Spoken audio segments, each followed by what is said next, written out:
MusicalTalk, the UK's independent musical theatre podcast at the virtual Edinburgh Festival Fringe. And we start today with the introduction and opening number of Sue Casson's magisterial Dreams of Peace and Freedom. It is that which we forget, but should remember, that haunts us. As we drop our guard and let ideas that matter slip from our minds, the ghosts of history that will not lie still rise up to unsettle us.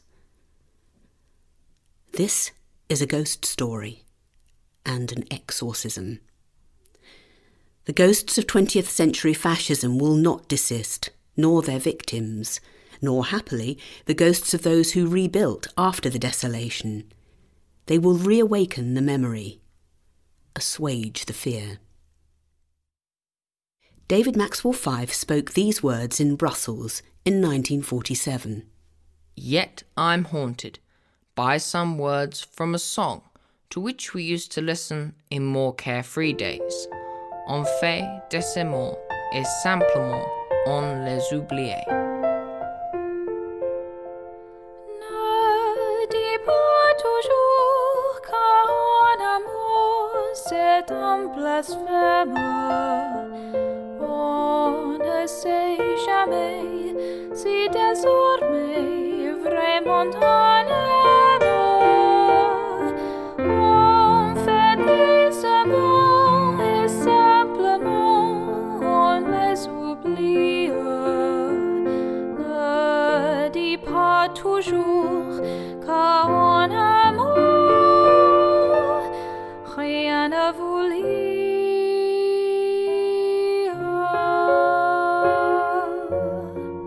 Having propounded high ideals in defeated Germany, I feel the responsibility for doing my part to see that they're not forgotten by the victors. Do not say always, for in love it's a delusion. Rather say for now, for time will show it's an illusion. Promises you make, and oh so simply you forget. Do not say always, always, for in love just as in life nothing binds you.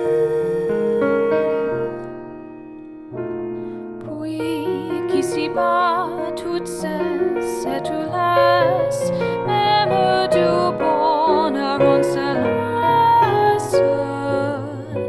Dans d'autres bras en soi, en frisson, puis sans remords on s'abandonne.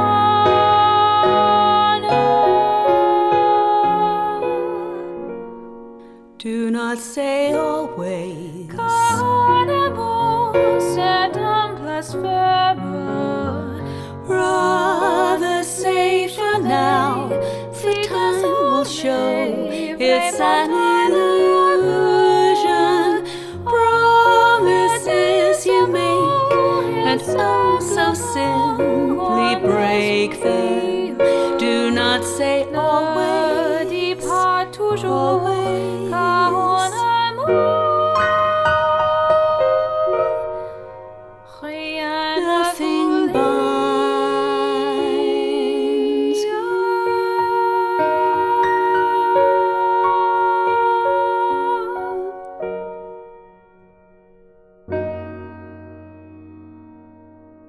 Hello and welcome to another edition of Musical Talk. I'm Thos Ribbits, often described as unconventional, but when it comes to human rights, I very much subscribe to the convention. But that terribly unfunny, although appropriate introduction, I think tells us what we're going to be talking about today. Because today we're revisiting the new version of the magnificent piece by Sue Casson, which we've touched upon several times before here on Musical Talk, called Dreams of Peace and Freedom. We first started talking about it in 2016 when I saw it at the Edinburgh Festival Fringe. And in a wonderful piece of circularity, this year would have seen it relaunched in this very week, the 3rd week of August, which would have been the last week of the Edinburgh Festival Fringe if it had been able to go ahead this year, in a new, reiterated form. And as you know, we here on Musical Talk are trying to do our best to recreate the Edinburgh Festival Fringe in a virtual way for our listeners by talking about shows you can see online, broadcasting hitherto unpublished interviews, and talking to people about shows that might have taken place this year. And this show, Dreams of Peace and Freedom, falls firmly into that 3rd category. So this is a brand new interview today about an existing show which has been redeveloped and would have been launched this week at the Fringe. And the wonderful thing about it is that if you want to hear the show, you can. It's actually a multi-platform piece of musical theatre, in the sense that you can access it in lots of different ways. There are videos, there are podcasts, there are websites, but perhaps most usefully for us here on Musical Talk, there is a complete recording of the entire show in audio, including all the narration, dialogue and songs, on SoundCloud. And we'll be telling you more about how you can catch up with that a little later in the programme. But at heart, Dreams of Peace and Freedom is, as I said earlier, a magisterial work. It's almost more than a piece of musical theatre, in that it's tackling enormous themes about freedom, democracy, liberty, and in a way helps Musical Talk put the word virtue into the virtual Edinburgh Festival Fringe which we're operating. And what it does, it looks at one of the significant architects of the structures of freedom and liberty of the later part of the 20th century, which persist until this day, whilst also looking at those liberties, how they have been won, and how we still need to defend them in an increasingly unstable world. This is meaty stuff, to use an old-fashioned phrase, and the piece rises to its subject. It tells you the story of David Maxwell Fyfe, and we'll find out a little bit more about him in just a minute, and then explains how he helped to develop the world that we live in today. So that's no small fry. So what are we going to hear? Well, in just a minute we'll hear an interview that I conducted with the composer Sue Casson about her work, Dreams of Peace and Freedom. But before that, we'll hear Sue's own formal explanation of who David Maxwell Fyfe actually was. And then we'll hear a short medley of 2 songs, one called Hush, and another one, well, I'm not going to tell you what it's called, but you'll very quickly work out that it's a setting of the Magna Carta, the original Convention of Human Rights, if you will. Certainly from a Western perspective. I think that's enough to be going on with for the time being. So, I do hope you enjoy this particularly interesting episode of Musical Talk, which looks at broader, more significant themes than sometimes musical theatre allows itself to do. David Maxwell Fyfe was a successful mid-20th century lawyer and politician. He wrote of his final elevation, To have become Lord Chancellor of Great Britain with no advantage of wealth, station or influence is something of which I hope my children are proud. Nevertheless, he further wrote, I would describe my role as that of an actor, given a small walking-on role in a mighty drama. Few people may notice him, but he sees a good deal. For a short period, between the late autumn of 1945 and the early winter of 1950, Maxwell Fyfe emerged from the shadows to become centre stage in the shaping of the world that was to come. Although in opposition in Parliament, and at times at loggerheads with the establishment, Maxwell Fyfe played a role first as prosecutor, memorably cross-examining Goering at the Nuremberg war crimes trials, and then as the driving force behind the European Convention on Human Rights.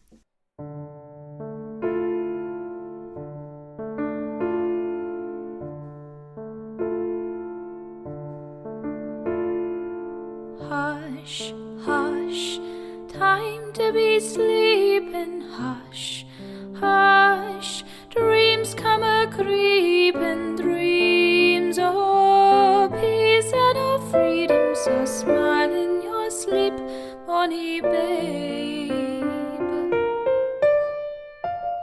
Once our valleys were ringing with sounds of children singing, but now she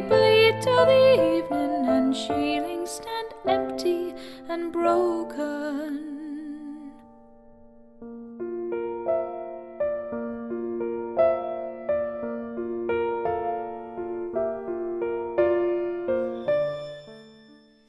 Wherefore we will and firmly decree that the English Church shall be free, and that the subjects of our realm shall have and hold all aforesaid liberties shall be free, all aforesaid liberties shall be free. Sue, it's genuinely delightful to catch up with you again after what seems a long time, but it's been a very strange year. How are you? I'm very well, thank you very much.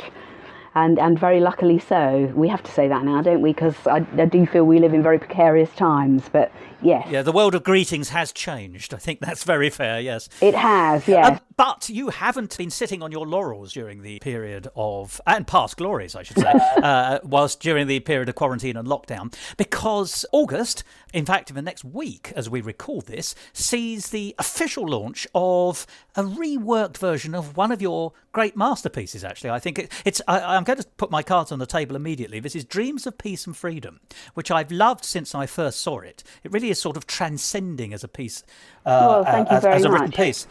But I can go further than that. I've now come to the conclusion that it's not only great, but it's actually worthy. That's a terribly dull dear. word, isn't it? But so I consider it to be a work rather than a show. But there we are. I've given you immediately my sort of first take on it. No pressure then. But perhaps just maybe because most people won't necessarily remember it much more than its title. Tell us a little bit about what Dreams of Peace and Freedom is currently about, and then we'll talk about its development. Okay, well, at the moment, Dreams of Peace and Freedom is part of a total project called The Humans in the Telling. And Dreams of Peace and Freedom is the song cycle at the centre of The Humans in the Telling. The Humans in the Telling is the telling of the story, which I will go on to in a minute, of David Maxwell Fyfe, who was a prosecutor at Nuremberg and went on to draft the European Convention on Human Rights. And that's the story we tell in Dreams of Peace and Freedom. And The Humans in the Telling is a recording, a book, a film, and it would have been a stage show presentation, which would have started in Edinburgh the coming weekend. As part of the Fringe. Yes. As part of the Fringe. And then we had a lovely little commemorative tour set up, which was visiting all the 7 places of inspiration for David Maxwell Fyfe. So we were going to start in Edinburgh, which was where he was educated, at George Watson's School, which was where we were going to play. Also then going up to Dornoch, where his mother was born and where his family was evicted during the Scottish clearances. And he used to hear those stories at his grandmother's knee of how his relation had been so overwhelmed at being thrown out of his rented house that had been in the family for generations that he took his own life before he was evicted. So it touched the whole family very deeply. And one might think that that actually sort of gave him his lifelong commitment to justice, because after he had been to school in Edinburgh, he went on to Oxford to study classics and took that with him to become a lawyer. And he became a lawyer in Liverpool. This is the other place that was on our stream of natural law, as we like to call it. And he was on the bench there and became an MP there. Then moved down to Westminster, where he was able, whilst he was a politician from 1935 to 54, because he then became Lord Chancellor, and you move into the Lords, don't you? So he had the chance through the war and after the war to put those ideas into practice. He then went on directly after the war to Nuremberg to be a prosecutor at the Nuremberg war crimes trials, which were the first trials of their sort, which was trying really to re-establish natural justice after all the barbarity that had gone on during the World Wars. And from then on to Strasbourg, where he was one of the two rapporteurs that drafted the European Convention on Human Rights. So that was going to be our little tour of commemorative performances that tied together the Nuremberg trials, which opened 75 years ago in November this year, and the signing of the ECHR, which is 70 years old this year, was signed in Rome on the 4th of November. So just in short, because people may say, well, why haven't I heard of David Maxwell Fyfe? Some people are lost to history. But the important thing here, I think, is that this is a man who can genuinely lay a claim to being one of the architects of the post-war world in which we're still living. That's it, yeah, very much so. You think about the war and getting through the war, and quite a lot is made when you're in the school syllabus about what the causes of the war and how was the war eventually won and who won the war.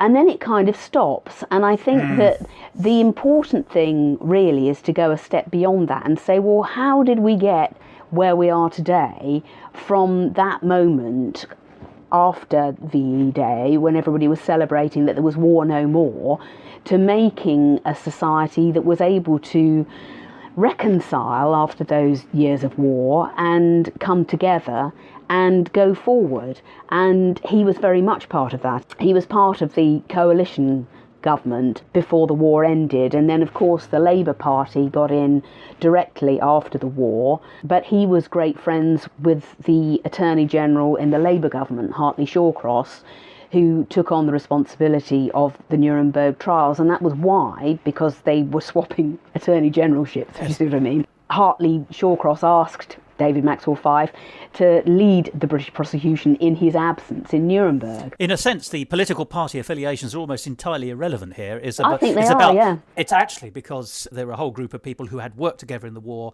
and there were bigger principles at stake. Absolutely. In this case, showing the world that totalitarianism didn't work, and that the ideals of the Allies, which were liberal, democratic, law-based, would then be applied. It wasn't let's just go in viciously. It was no, we will hold a trial and we will show the world the worth of the rule of law. Yes, because I mean what was so extraordinary about that trial was that they were given all the people that we knew they had done terrible things because we'd seen the effects of the Nazi regime, but the amount of evidence that was collected to not only have hearsay but to prove it and to present the evidence to each of those men who had caused those things to happen and to get them to answer them and to give their own side of the story, because 3 of those men out of the 20 actually walked free and only half of them got the death sentence. You know, another lot of them had varying sentences in prison. It wasn't a done deal. It's no kangaroo court. Well, no, it wasn't a kangaroo court. It was absolutely, you know, re-establishing proper justice after the war in the best way they could, because as Robert Jackson, who was the American prosecutor, said in the opening speech, they hadn't really had the time that they would expect to prepare that trial. I mean, it opened, you know, sort of only months after VE Day.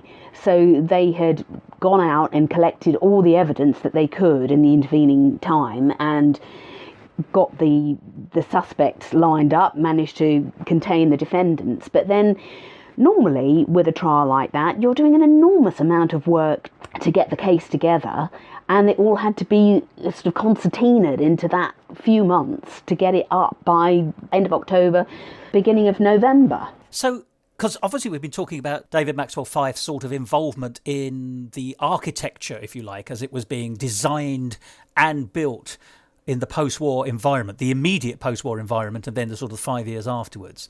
And it's a fascinating story. I mean, I've listened to Dreams of Peace and Freedom as a work in its latest version, and it strikes me very clearly that you're doing that clever thing of drawing a macro from a micro, and in reverse. You're telling the story of the individual, the humanity of David Maxwell Fyfe informs his professional career, and his professional career is informed by his humanity, which then goes on to become one of the principal blueprints for the modern post-war world. So you can see from, exactly as you said earlier, you know, the story of an injustice in the family from 100 years beforehand colours his view on natural law and natural justice and the need for law to stop arbitrary behaviour.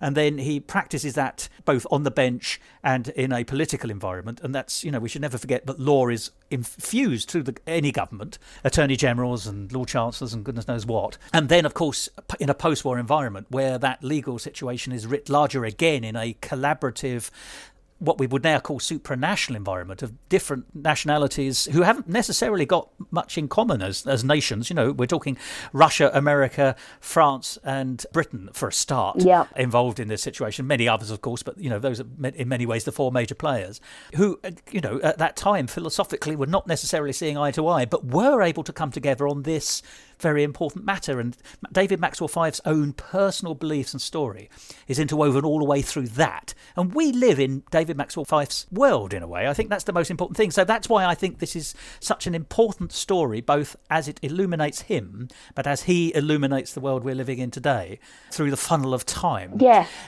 So tell me, obviously I can see why one would be inspired by that story. How did it first come to you that you thought that there was, in the first instance, a song cycle, but, you know, in fact, actually a multi-platform masterwork has arisen from that? But let's start with Cantata. What happened, this has been a project that has evolved over about 20 years because Tom is the grandson of David Maxwell Fyfe. He's the writer. Yes, he's the person who has put together, well, let me tell you a little story. About 1999, he got a call from Alan Overy in the city who said, we're moving premises and we've just come across some boxes of your grandfather's stuff. Do you want them? And so I bet the answer was yes. It was. But he didn't really realise, He went on the tube, not really thinking. And then when he got there, there were these box files full of letters and documents and speeches and photographs, and he was absolutely overwhelmed. He had to come home in a taxi because he couldn't. And it took him probably 2 years to sort of archive the letters in his spare time, because what had happened was that whilst Maxwell Fyfe was at Nuremberg, he had written home to his wife Sylvia practically every 2 or 3 days, and so it was a sort of informal record for her of what was going on, and he'd probably got an eye in his head on, you know, I want to write this down when I get back. And she wrote to him about how it was appearing in the British press as the trial developed. Once Tom had managed to put the letters side by side, because they weren't all dated and some of them were in envelopes and some of them weren't, he made a play out of it called Making History, which we put on in about 2003 for the first time, and again in 2006. And it was very like 84 Charing Cross Road, because it was the letters between them, and then we had 2 extra actors who would play everything else, from Robert Jackson to the Germans who were being tried. So there was a bit of historical structure around it. Once again, macro and micro, though, isn't it? It's the person, the informality of the letters, and then the actual events of history. So I can see that dynamic immediately, and I think it works so well there. Yes, well, and it did work well as a play, and during the second time we did it, one of the actors actually was a pianist. And so we interspersed it with songs from the period, and he would sort of improvise underneath bits of the courtroom and stuff to, you know, sort of heighten the atmosphere, which worked really very interestingly. And when, after this, Tom decided that he would now make a website about his grandfather, featuring all these documents and things, he thought, well, I'll do little films just to sort of read some of them out, because that would be a good way to bring them to people. So when we did Kilmuir Papers and launched that in 2013... And that's the website? That's the website. I wrote some music. This was when Dreams of Peace and Freedom sort of was a little nascent idea. We had noticed his affinity with Brooke, and so he said it would be really nice to have some underscoring, you know, while I'm reading these letters, and we could weave it through in that way.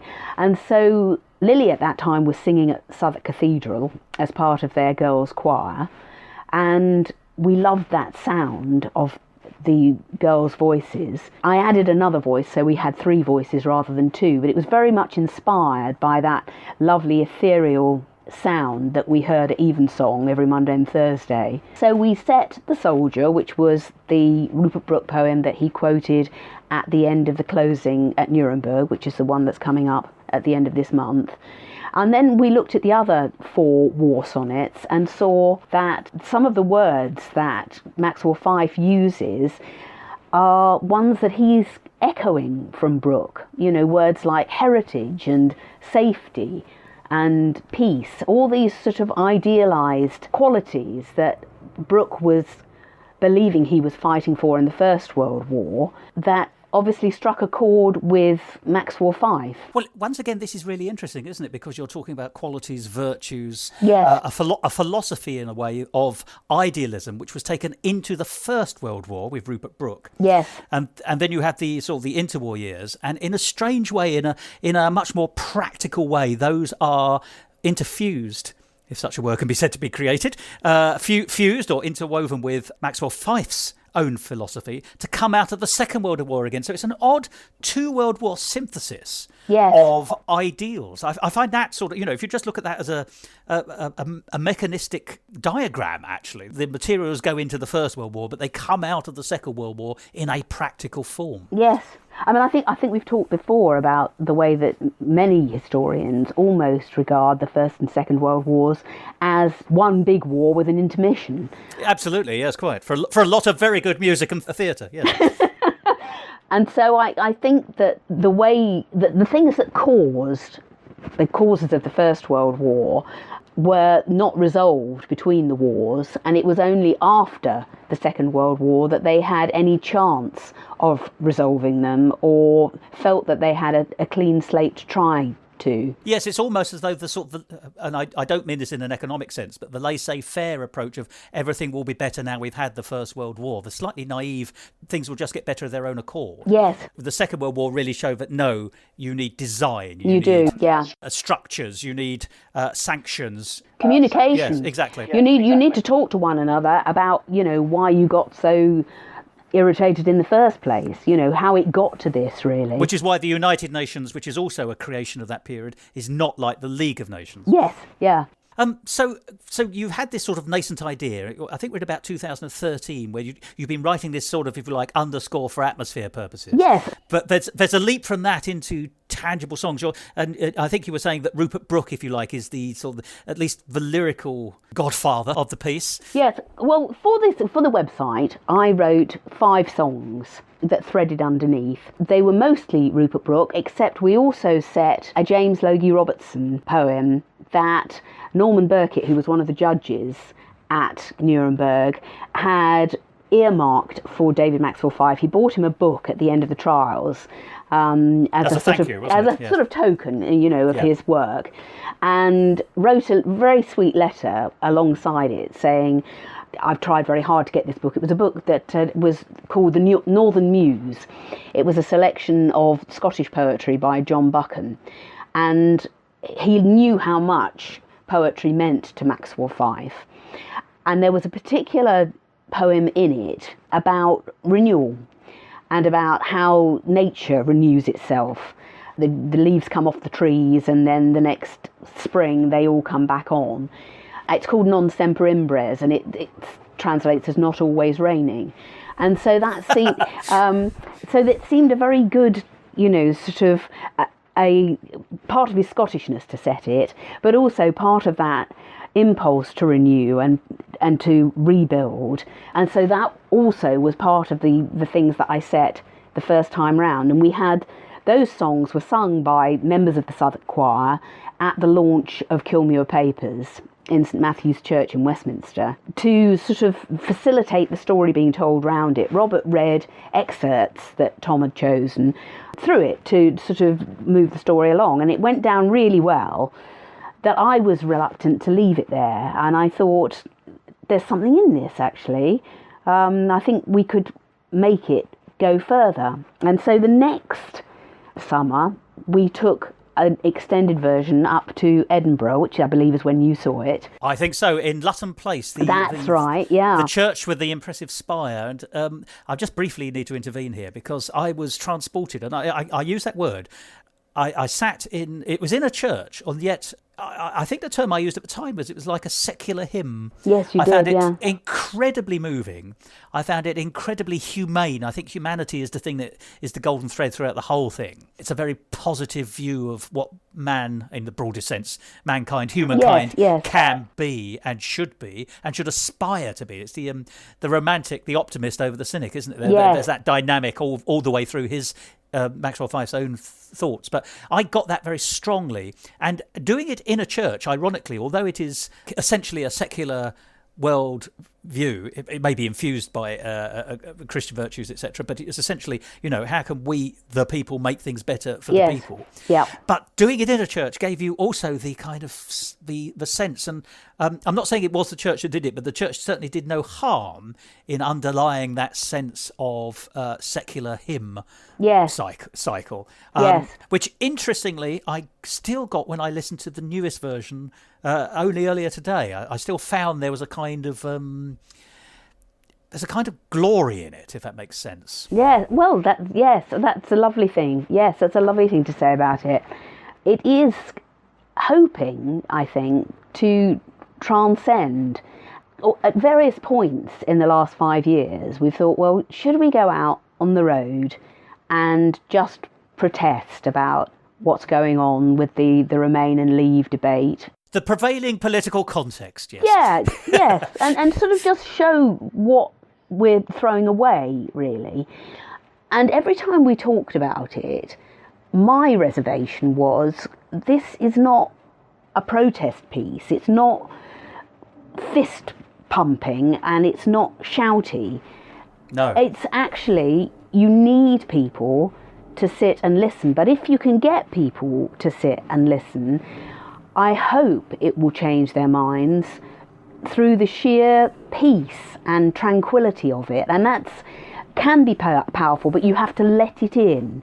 You can't stand on a street corner on a soapbox and make a big noise, which is, what a lot of the Brexit debate has been about. It's been about noise. And Tom would have done it. Tom would have taken it and, sort of done that with it. And I was reluctant, really, because although it is a protest piece, because it is against the way that I see the world going at the moment, it's deeper than a shouty. It's not a cry. It's not a... It is something else. Well, it's about a philosophy and not about a policy. And I think that is very important to remember. So I agree with your analysis. I think essentially that there is something bigger in this. And yes, it can be used in the course or cause of a political position. But actually, I think it's about identifying a better way of living, which has already been identified and which is still relevant today. Yes. And it's just useful to remind people that there's more to life than the argument that they're having. Yes. And in fact, we fit into a much bigger picture. I think I go back to glory in both its senses. It's a glorious piece, and yet within it is some kind of... I don't want to say spiritual, because that's exactly what I don't think it is, but it is that sister piece to spirituality, which is humanity. Yes. I keep coming back to that. So I think, and they can walk hand in hand if you want them to. Yeah. And this piece can do that, but doesn't have to do that. But it is something bigger than the time we're in now. This will still, I think, be a work of importance in 10 years' time, when we've come through, in whatever way, all the troubles and travails that we're in now, and we're sure to be in a completely new set of troubles and travails, just because that's the way things work. But yes, I think this is... what I would love most... Beyond rather than within. Is if we could get through the travails, and on the other side, we could just appreciate the commemoration that I always intended it to be in the first place, and for it not to be questioned. That would be the greatest thing, actually, that it would just be... Oh, yeah, of course we celebrate that, because that would be right. Without getting political, and there's no reason why this statement should seem political, but it has become so, the concept of human rights, which is what the post-war building towards a better world was about, and what Maxwell Fyfe is so, in many ways, one of the great architects of. The idea of human rights, that we as individuals and as a collective, humanity, have inalienable rights not to be arbitrarily deprived of life or property, to be able to express our views, all these things which are almost impossible to argue with.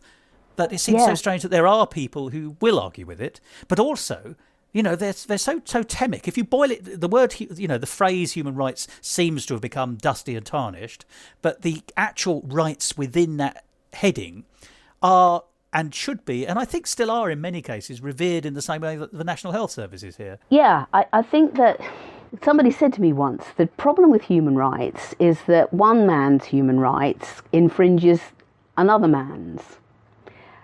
And because we've got so tied up of late in banging drums for various different rights, rather than gathering those together and saying we're all on the same side really, and actually, you know, it's not about all the other different factions of rights that we know people fight for, but also it's just really that we all want people to be treated nicer, people to respect one another, people to actually take account of what they are, whether they're, you know, whether it's an issue of race or gender or whatever it is. We just need to respect one another and what it is everybody is.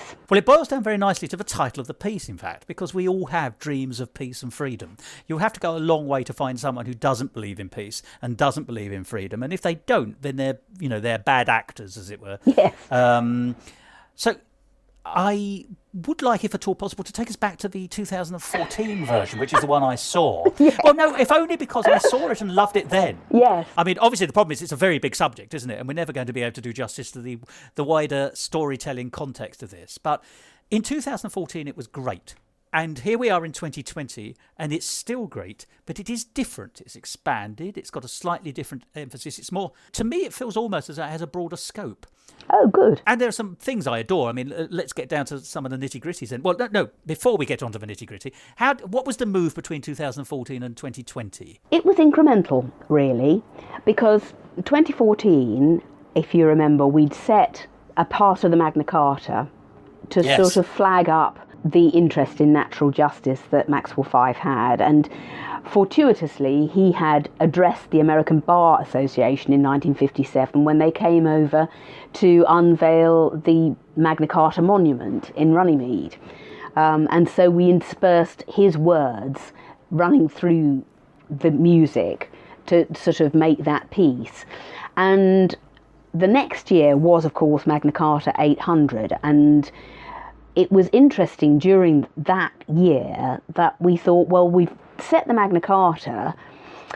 In that year, another book came out by a very respected lawyer called Francesca Klug, which was called The International Magna Carta, which was really talking about the Universal Declaration, because that was what Eleanor Roosevelt called the Universal Declaration. And we thought, even more Magna Carta, yes. Yeah, more Magna than ever. Even more Magna. And since the ECHR is a sort of local instrument of the UDHR, then it seemed right, really, to tie the two together in some way.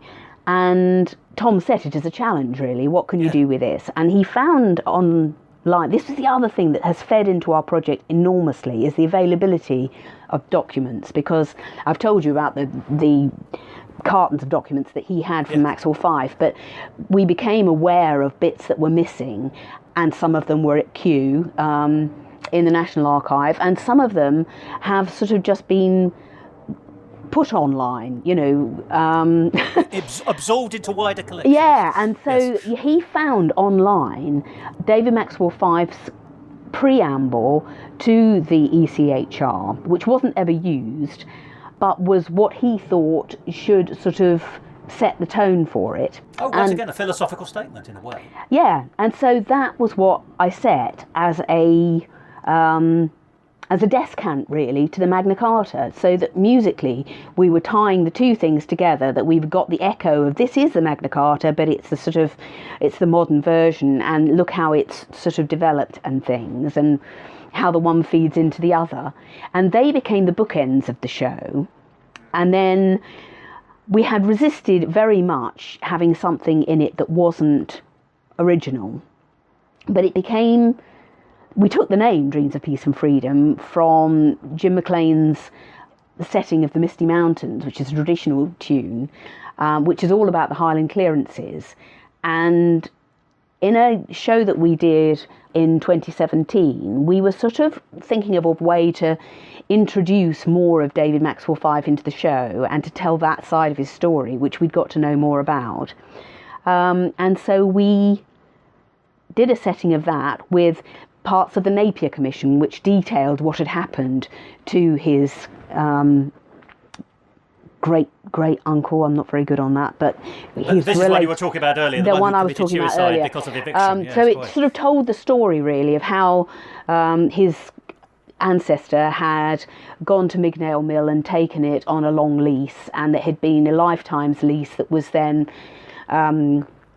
reneged on when the estate was taken by another person, and that was what led to the clearances, that this man just wanted to, do other things with all those buildings. But those people who had lived in them for generations had actually improved them an enormous amount and made them their own. I mean, it wasn't as if they were in rented accommodation at all. It was as if they were their houses and they thought they had it in perpetuity.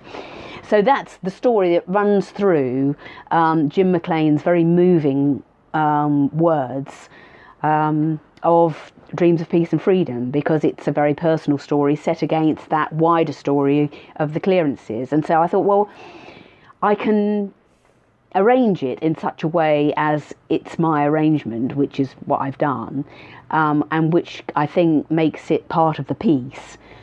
And having done that, when Ne dis pas toujours became available online sometime around the same time, in about 2016, which was a song that Tom had been searching for ever since he came across a speech that Maxwell Fyfe had made in Brussels. Because which referenced it, I think. Which referenced it, yes. It says, I'm reminded of a song that we used to sing in more carefree days, and quoted it. And we couldn't find it anywhere. And when we did find it, Tom said, well, we're going to have to do this. We're going to, this is the beginning of his story, really. And so I arranged that and also translated it so that we've got the French version, which is Jean Lenoir's version, beside a sort of counter melody, which is giving the English translation in a very broad way. That comes very early in the piece. It does. It sort of kicks the thing off, really. And it's highly delightful. It's also when I say this, I mean this because this is a sign of sophistication and professionalism. It's easy on the ear, and that's it's one of these weird worlds we live in where that sounds like a damning statement, but it isn't. It's like a very drinkable sparkling wine, and it sets the pre-war feeling a little bit. There is a chronological move in this piece, in this work, and that pre-war mistaken carefreeness is actually part of that. So it works contextually very well. Good. So these are all the things that we started to add in, and we looked in this 2017 concert for a way of telling the story of his wars, as it were, because the First World War, he basically went up to Oxford just as that was coming to a close in 1917. And he talks about, sort of seeing the soldiers on Waverley Station as he goes down to London for the first time to go up to Oxford. So we wanted to tell that story in a way that might have involved using goodbye, well, it's a long way to Tipperary. But then we thought, well, no, we won't do that, because in the Scottish poems, there was one that he liked very much, which was by Neil Munro, which is a sort of Highland battle piece, really.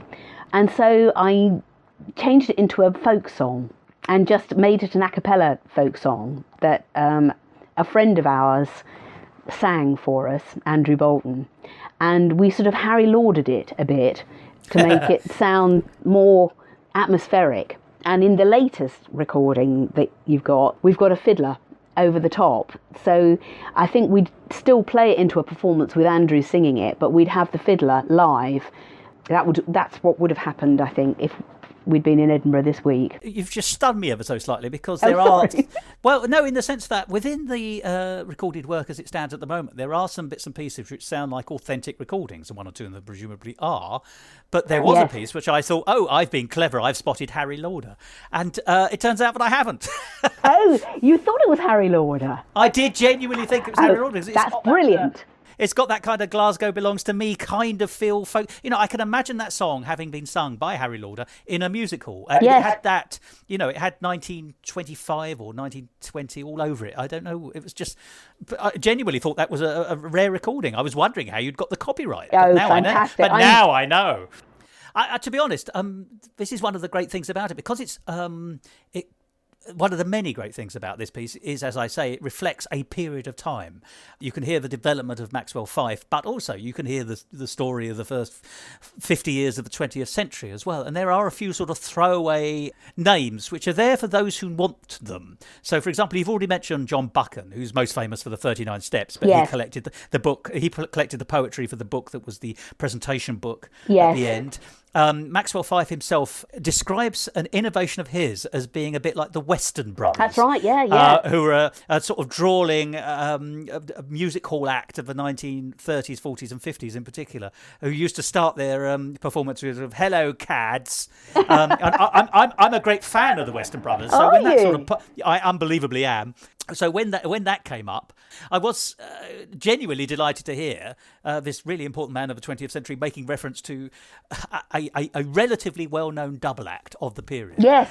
I mean, just briefly, the Western Brothers had a big career, and they were slightly satirical, and indeed they got into trouble. They got into trouble by making a rude joke about, forgive me, the Labour leader after Attlee.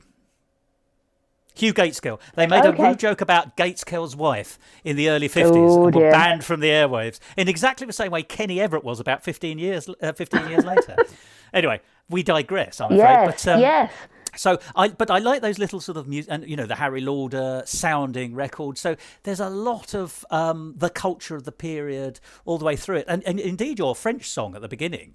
It's not inconceivable that you could have, that Charles Trenet could have sung something like that. It's got that feel to it. It was actually recorded quite widely, that song. I mean, if you go to YouTube, there is a lady who sings it.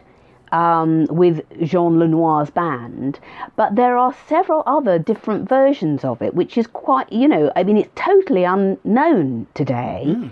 I've never heard of it until it's really forgotten. It's a period piece. Yeah. And there's another piece right at the beginning. In fact, you have there's a very interesting opening section with you narrating, actually, Sue, to Dreams of Peace and Freedom, which I loved. It sets it up. It reminds us of the context of why this is important today. And in fact, I think, we really should touch on that you talk about it being a ghost story, because the ghosts of fascism will not lie down. Yeah.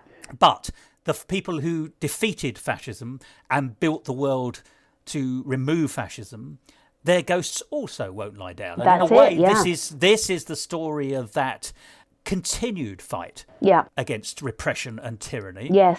However it's badged. And then there's a very beautiful opening piece. And then it ends with, to my mind, with just a little echo of The Dying Swan by Saint-Saëns.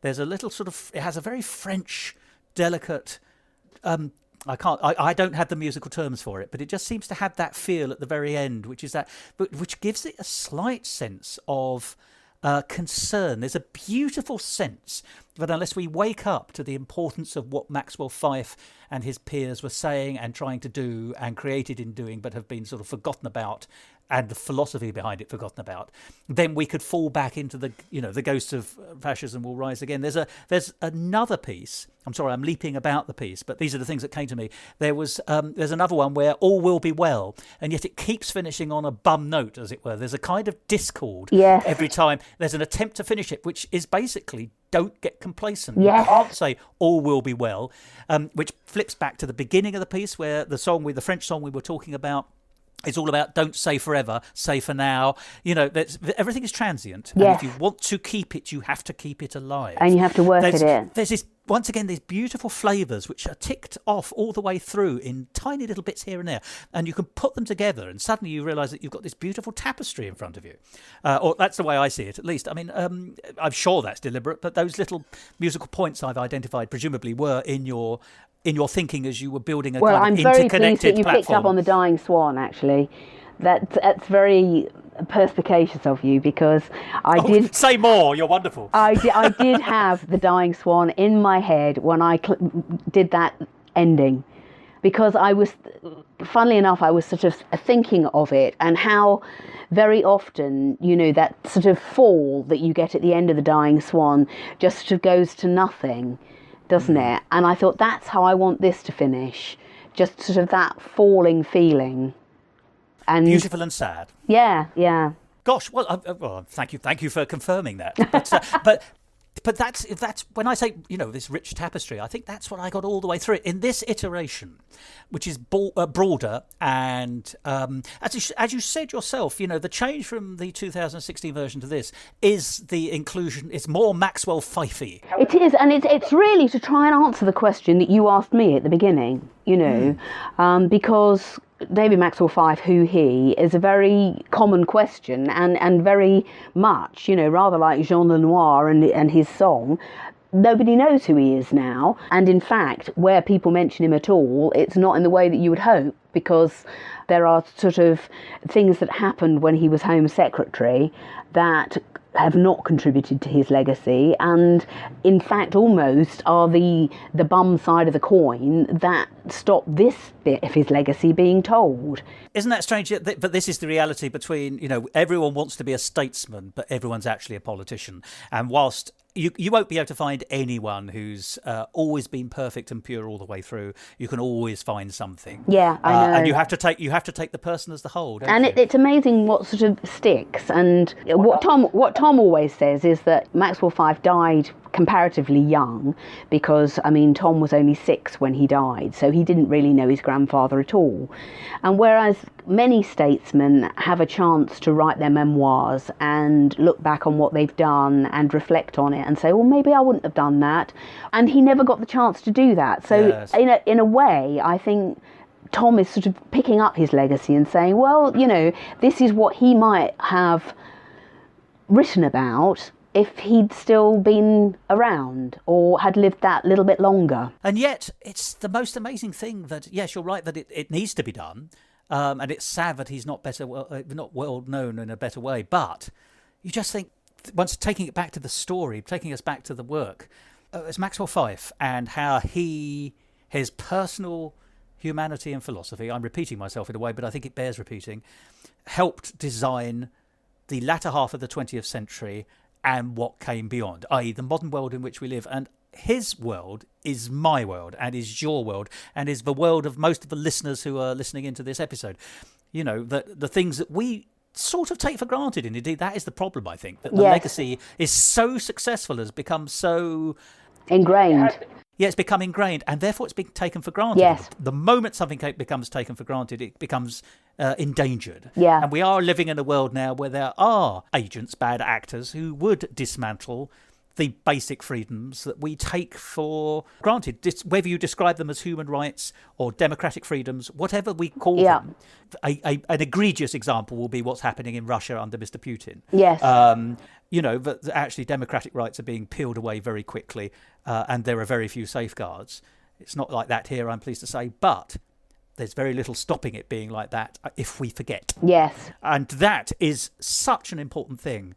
And this story tells it without, you don't punch the message. It's not a piece with a message that you punch into somebody.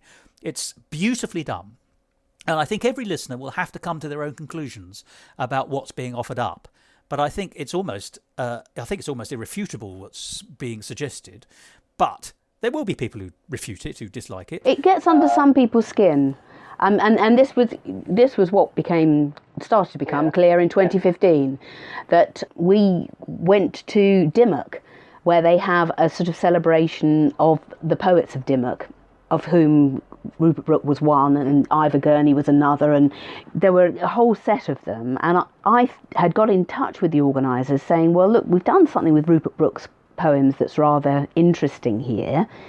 Would you be interested in having it as part of your day, you know, as a discussion? Perfectly reasonable request. And, well, and he said, oh, lovely, you know, what could be nicer? And he was quite stunned by the reaction that we got on the day that we performed it, because it wasn't a comfortable atmosphere in there. I don't know, you know, if it was the political persuasion of the people in that part of Gloucestershire or what it was, but there was definitely an antagonism that was, you know, underneath it all, that he kept apologising for, the man who'd booked us, and said, you know, I'm really sorry, I don't know what went wrong there.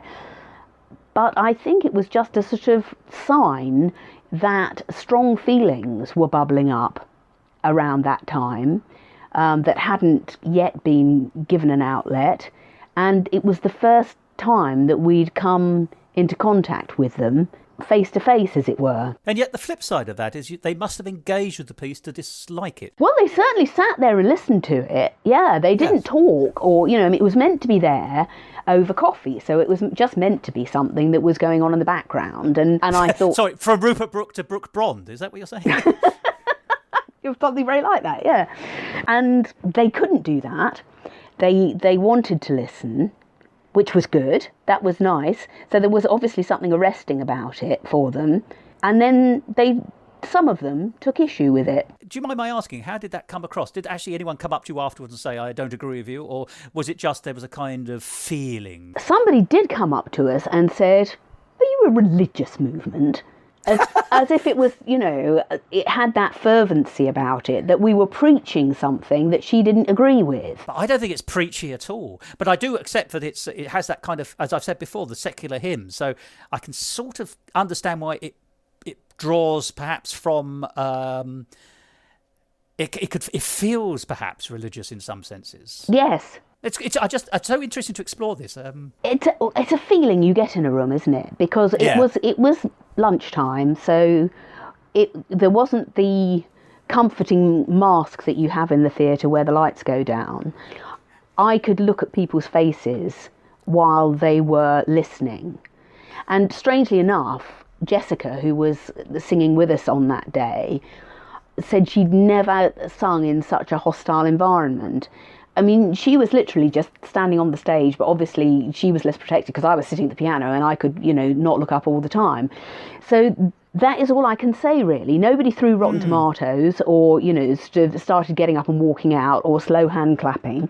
But there was just, I mean, and they were nice people. They were people who'd come together to talk about poetry. So why would they react like that? But there was obviously something about it that they didn't agree with. Perhaps they didn't like the idea that we had commandeered Rupert Brooke's words to tell a story that they didn't think it told. Well, do you know, that's a very interesting thing, because I was wondering exactly that. I don't think commandeer is at all the right word. I think it's very interesting that there's more than one, any good piece of poetry has more than one reading. And obviously everyone knows that, you know, if I should die, think only this of me, that there's a little piece of a foreign field. Rupert Brooke is often, I think, actually commandeered might be the word here, but by someone else, is often used for more nationalistic sentiments, when in fact there's rather more going on, I think. And your use of Rupert Brooke in Dreams of Peace and Freedom, I think, illustrate that actually that is you know, like a good poet, he is many-faceted and he's saying a lot more. And so much of what he says can be used, if you like, in support of collaborative internationalism. It doesn't have to be about Little Englander politics, but it can be used by both sides. So I can sort of understand why a group of people expecting to hear a Rupert Brooke setting would be surprised, or possibly even, you know, have antipathy towards the idea that actually the interpretation given is different to the handed down interpretation. But I think it's always marvellous to reinterpret or just to illuminate things in a different way, to say, look, there's more than one meaning. Yeah. I think you, in a way, you should be, when I say proud, I don't mean in a snotty, oh, you've upset these terrible people. They're not terrible, as you say. They just had their political view. But I think the very fact that you were able to do that, well, You didn't set out to do it, but the very fact that you did do it shows that this is a piece to which you have to have some response. And that actually, in a strange sense, as a work of art, is a really marvellous thing to be able to say. Must be a bit awkward, but it's... Yeah. As an English graduate, I feel a bit naughty about taking some of the words and using them for our own ends, I suppose, to point things up in the way that I felt I wanted things to point up, which means that by the sin of omission, I mean, in fact, The Soldier is the one poem that I set from beginning to end, but there are other ones. And when we first did these settings, the musical director said, I got out my Rupert Brooke, and they're not straight settings, are they? They're not, it's sort of here's number one, here's number two. You've sort of taken a bit from there and a bit from there, and you've only set the first half of this. But that is because it fits into a bigger work. Yes, it's a liberty, though. I'm taking a liberty, and it's rather arrogant to take the liberty, and I'm aware of that as well. Also, I was using the material to tell the story I wanted to tell, and so that was my justification for it. I don't think you've got to justify it at all. I think it's a perfectly reasonable... I mean, forgive me, the great 20th century art form is collage. Yes, you're right. You're right. It's modernism, isn't it? Yeah, exactly. Yeah. I have no problem with that whatsoever. Yeah. Oh, thank you for that. That's nice. I like to think of that as... Yeah, because we've got a bit of T.S. Eliot in this as well, you see. And he was the great modernist. Oh gosh, yeah. I mean, let's not ever forget that his poems are still being set. They made a film of his poems only last year, Cats. Yes. You may have heard of it. Yeah, I have. Yeah, and I think I've said this before, but the funny thing about Cats was that I had the idea of setting that before Lloyd Webber, and I started on it when I was a schoolgirl, and I set Skimbleshanks and another one. And then when Andrew Lloyd Webber took it up, I don't know how many years later, and everybody said, what a ridiculous idea, I thought somebody would do that at some point, and I thought it was going to be me, but... It's interesting, because if you had carried through with that project and taken it to fruition, there's a very good chance I'd now be speaking to Dame Sue Casson. I think it's unlikely, because I think, given the struggle that Lloyd Webber had to get the piece done, and... he would probably only have got the agreement of the T.S. Eliot estate by being Lloyd Webber. I don't think that, sort of Sue Casson from nowhere would have managed to pull that one off. So I think that's most unlikely, actually. I think it might have been a completely different thing, that if I'd written Cats, it would have been confined to the annals of history. Well, let me ask you a different question. I'm genuinely interested in this as well. The Magna Carta is well out of copyright Yes. in that sense, so no one could stop you doing it. Of course, it is an enormous document. This takes us back to the Rupert Brooke thing again. You could only use elements of it. No one would want to hear the entire Magna Carta. Well, I imagine no one would want to hear the entire Magna Carta set. So you have to do a kind of cut and paste job and work out how to make it work. But I'm genuinely interested in how one says to oneself, I am going to set and musicalise this really important document from British history, English history, I suppose, technically, but let's make it broad. Everyone's got a finger in the Magna Carta now. And I mention this, I'm just going to throw this away. A couple of years ago in Edinburgh, there was a musical about the reign of Elizabeth I. Mm-hmm. And by far the best thing in it was that the composer had set the Tilbury speech. Wow. I had the body of the weak and feeble woman, but I had the stomach of a king, and all that kind of stuff. And it was wonderful. And I thought, this is magnificent. And it made me sort of sit up in my seat when I was watching it. The same thing with the Magna Carta. It's an important historical text. How does Sue Casson, Dame Sue Casson perhaps, approach the Magna Carta for musical purposes? Was it daunting? Well, in fact, Tom, as writer, cut the bit that he thought was going to be recognisable. It's actually quite near the end of the Magna Carta that he's taken, because we come up to the Amen. And what he was trying to do is to just sort of take the sense of handing on the rights, which is very much a part of that last paragraph, sort of for our heirs and the heirs of those heirs, and the passing it on and passing it down the generations, was the thing that I think that he was drawn to about it. And so he handed me over those lines, and I sort of sat at the piano and saw what came out, and that was what came out, really. And I was wanting it to be quite choral, sort of straight choral, if you know what I mean. There's no swing in it at all. Which makes it timeless, though, doesn't it? It could be anything from the 12th century to 1980. You know, choral music has been written all that time. Yes. It's not Thomas Tallis at all, but it has got those block chords. You know, it's very much a block chord piece, moves from one block chord to another. It was meant to revere the words and make them as timeless, as you say, so that it didn't feel, you know, that it was out of place with them, that they would carry on. Well, it's funny enough, because just as you were describing that business about at the end, as you say, it's all about passing it down for generations.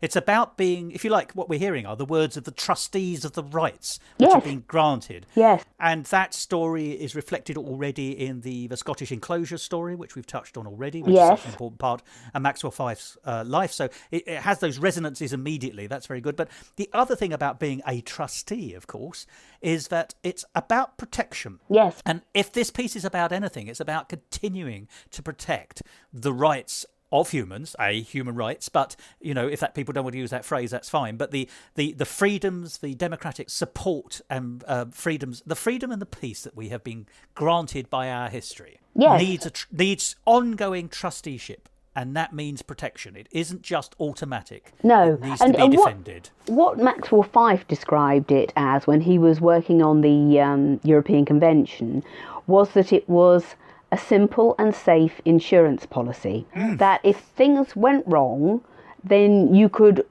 you know, if the rain came in through the roof, you could recourse to your treaty and, you know, get someone round who'd plug it for you. And there was something written down that made that possible. Yes, mutual support with sanction. Yeah. That's why it's a bigger thing, really, than a Bill of Rights, because like the Magna Carta, the ECHR lives outside national law. It lives in a sort of place beyond that where there is recourse if you are in a state that doesn't recognise your rights for whatever reason. There is a recourse that is not dependent on your government, and that is what is comforting about it. And uncomforting for some others, I imagine. I mean, the problem exactly, this goes right back to what you were saying earlier, that one person's rights can infringe on another. Yes. But the person whose rights are infringed upon is usually the person who is wielding power. Yes. And to wield power justly causes no trouble with rights. It's only the wielding of power unjustly, yes, which can ever be a threat or be threatened by having human rights. Yes. And I think it's all about colour and shade, I think. Well, it is, because, you know, what is injustice? You know, that's another huge philosophical point, isn't it?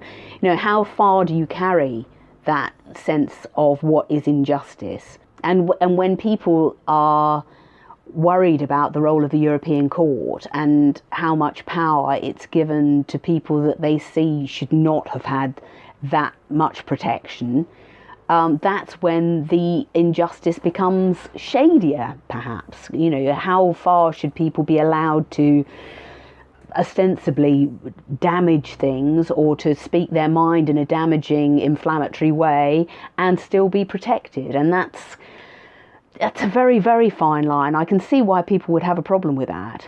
But always better to have it through discussion than not. I mean, the problem is we're in a world of arbitrary observation. Yes, I can't say much more than that. No, leave that there. We might. But what I would like to talk about here, I think, if I may, Sue, is we started this conversation by saying that there is, if you like, a launch. This is multi-platform. You've made that plain. And it won't just be taking place at the end of the month with a launch event. There's all these other things. So I suppose what would be really fantastic is that I hope that people will have had their appetites whetted to listen to Dreams of Peace. I and do Freedom. hope so. How can people engage with it? Because the joy of it's not often you get an Edinburgh show which has gone on to have so many branches, roots, development, growth, ideas behind it and ambitions. Yes. So how can I, Joe Punter, connect with Dreams of Peace and Freedom? There are any number of ways. Now, the first thing is our website for the Humans in the Telling, which is www.thehumansinthetelling.org. And on that, it tells you about the 2 anniversaries and about all the projects that we're doing. And from there, you can get links to our podcast, links to our SoundCloud, which is where the the present recording is housed. And as things become finished, at the moment you can see pages from the book and you can see excerpts from the film. And as soon as they're finished, they will also be a portal through there to see those things. So that's everything gathered in one place. And you can also follow our Twitter feed at @officialthint, which has all those, which will tell you about those things, and also has rather a nice sort of rolling on this day with excerpts from letters, either sort of written or on pictures or in listen to letters, and little bits of video that you can engage with. Lots of twiddly bits and things to look at, touch, listen to, smell, that kind of thing. Exactly, and that sort of that ongoing Twitter feed and Instagram, same thing, Official Thint, has more about the project and more about David Maxwell Fyfe's story. And then we are on YouTube at English Cabaret, and all the podcast is up there, though the recording is not. That's on SoundCloud at English Cabaret. And so that's where you can go and hear it. But and I urge you to do so. Well, so do I, because it is a magnificent work. I keep returning to the same words, but it is genuinely important, so it feels to me. It is genuinely thoughtful. It is uplifting and yet far from complacent. It generates a whole panoply of different emotional responses just on one listening. I'll tell you this. I listened to it again today, and the moment I got to the end, I went straight back to the beginning and listened to it again a second time. Oh, I'm delighted. It's such a rich brew. I'm very, very pleased with the recording, actually, which we made at Lana Banana Studios, and which is, I'll just give them a quick plug. Yes. But I mean, it was absolutely, it's just exactly as I would wish it to sound, which you can't often say. And so I'm delighted by that. I feel it's a really good representation of the piece. And so, and it works beautifully, purely in audio. I mean, all the other bits and pieces are excellent, but you could just listen to it as it is. Oh, yes. Put it on your iPod or whatever, and you will get everything out of it. Everything else is extra and wonderful, but the core work is a perfect Radio 3 presentation, actually, in my view. But so I would say to everybody, go to the SoundCloud to hear the work, and then go to the website and all the things you've identified to then get the flavours, the layers, the events, and to keep in touch, because obviously it's going forward. Yes, because, I mean, who knows what will happen? I mean, we've postponed our Scottish ones, and we may yet, because it's not until next year that the anniversary of the speech becomes 75 years, because, of course, we're only just working up to the beginning of Nuremberg, and this was right at the end. So if everything is back to normal, there is a very good chance that we'll be doing Dreams of Peace and Freedom at Edinburgh next year. Oh, see you there. Yeah, definitely see you there. But in the meantime, we've got performances penciled in that were not penciled in, but were, in black ink. From November onwards. So if anything changes and it becomes possible to fulfil those performance obligations, then we will go ahead and do them. And if we don't, I think that the film will be done by then, and we may offer screenings instead. So, keep an eye on the website or our Twitter, and, you'll find out what's going on. So, Sue, this sounds marvellously promising. Not only is the work available as of this second for people to hear on SoundCloud, there are all these iterations looming, and that sounds really promising. So, as I say, if people go to the website, they'll be able to find out what's happening as it gets confirmed, because, as you quite rightly said, this is such a strange year. Nothing is confirmed until it actually happens. Quite. Almost. And we're singing, you see. I mean, it's terrible, really. We're not blowing things, but we are singing. Oh, that's recently been identified as absolutely safe. Oh, has it? Oh, yes, good. it has. This very week, that was being announced by the government, that singing causes no further risk than anything else in theatre. Oh, well, that's a great relief. So you can get your megaphone out and do it properly. Yes, and with luck, Sue, I will see you in Edinburgh next year, and if you are in Edinburgh with a version of this show in any of its iterations, then I shall be delighted to talk to you again. Oh, brilliant. As I said, in 2016, it was a secular hymn. As I say, this time it's a magnificent work. It just gets better. Well, I think this is it now, actually. You never feel like you finished, and I'm the worst one for that because, first of all, you do a recording and then you don't have the cello and the violin and things, and then you think, oh, well, perhaps we'll just. But this is it. This is it now. This is the final flower, I think. Fine. But it's a magnificent orchid, I think, and something that would adorn anybody's oral mantelpiece, if you pardon the expression. So, not quite sure where I'm going with that, really. But leave it there. But seriously, so yes, I hope to speak to you again at next year's Edinburgh Festival, and it will be marvellous to see the show as well as hear it. So thank you so much for talking to me. Thank you.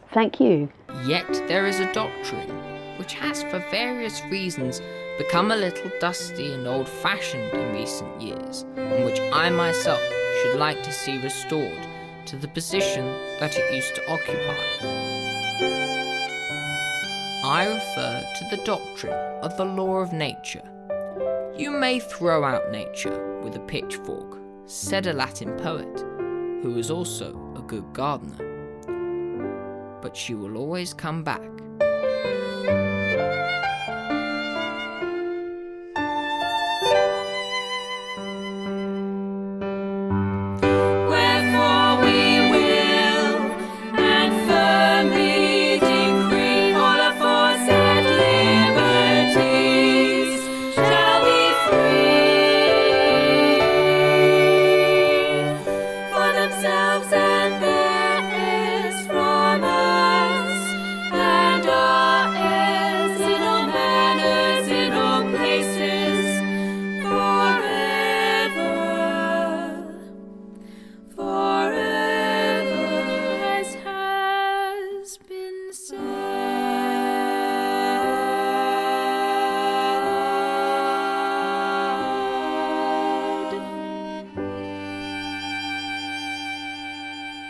And there we are, just a little bit more of that setting of the Magna Carta to take us out of that interview with Sue Casson, talking about her wonderful, magisterial show, Dreams of Peace and Freedom. And I do hope that the conversation has whetted your appetite to find out more. And of course, you can. Although the Edinburgh Festival Fringe launch cannot take place in quite the way as envisaged, it is absolutely true that the show is available to be heard and seen and engaged with in a variety of forms. The best place to start, in my opinion, is to go to soundcloud.com and go to the page run by English Cabaret. And there you can find the entire album of Dreams of Peace and Freedom. And it's from that recording that we've heard some of the songs today. It is absolutely worthwhile spending an hour of your life listening to this piece and contemplating what it's saying to you. You may find yourself drawn into it, or you may not, as we've heard. However, I think it's wonderful, and I also think it's important. So that's the English Cabaret page on SoundCloud. However, you can also go to the dedicated webpage all about the piece, explaining more about the song cycle that we've been talking about, but also the other ways in which you can engage with it, and that can be found at www.kilmuirpapers.org. I'll spell that KILMUIRPAPERS, kilmuirpapers.org. And rather handily, it also mentions the names that Sue mentioned during her conversation, so her references to Tom, Robert, Lily and Jessica are Tom Blackmore, the man who selected the words and put the story together, Robert Blackmore, their son, who plays the role of David Maxwell Fyfe in the narrated parts, and Lily Blackmore, their daughter, who along with Jessica Holgate form the singers with Sue at the piano. And of course you can also find out when there will be live physical versions of this piece to go and see. It's your one-stop shop to find out more about the future of Dreams of Peace and Freedom by Sue Casson. And that, ladies and gentlemen, is this episode for this week. I do hope you've enjoyed it. Don't forget, tune in again next week for something completely and utterly different. And if that's not an excuse for me to stop talking, I don't know what is. So I'm going to take the hint and wrap up for this episode. And we'll finish with one more song from Dreams of Peace and Freedom. But until you hear from me again, let me just say goodbye. On his return from Nuremberg, Maxwell Fyfe pursued these themes of natural law, natural justice and human rights in papers and speeches. There is in each of us a sundial factor of our mentality. We are inclined only to count the sunny hours. Moreover, after exhausting wars, men tend to suffer a weariness of mind. This lassitude can make them shrink away from facing the limitations of human nature. It can produce a facile skepticism about their evil deeds. New generations dislike reading the history of the gas chambers, and so the fact that men claiming to be civilized put millions to death in the gas chambers slips from history.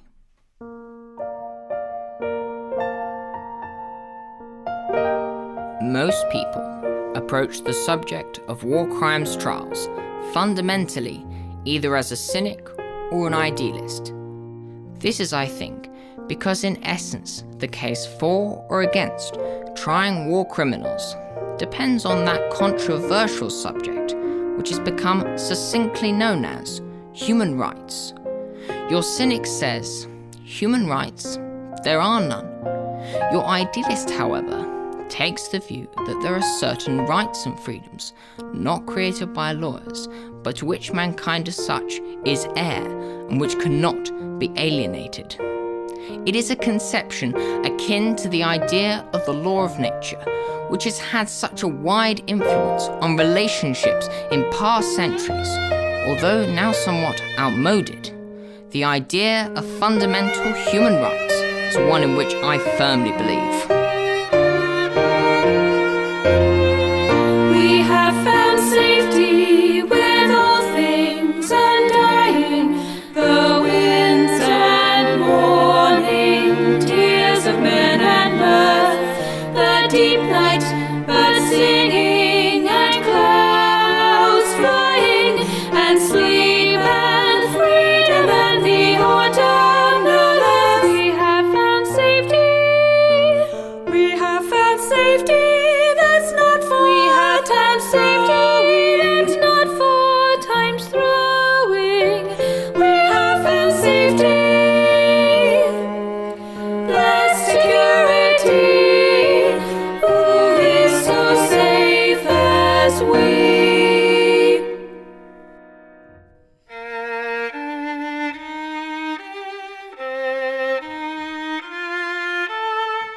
If our unfortunate generation has proved one thing, it has demonstrated that the barbarian is not behind us, but always underneath us, ready to rise up. Deep night, morning, sleep and freedom. Deep night, morning, sleep and freedom. Deep night, morning, and sleep and freedom. Deep night, morning, sleep and freedom. Deep night, morning, sleep and freedom. Deep night, morning, and sleep and freedom. Deep night, morning, sleep and freedom. We have found safety with all things undying, the winds and morning, tears of men and mirth, the deep night, birds singing and clouds flying, and sleep and freedom and the autumnal earth. We have found safety.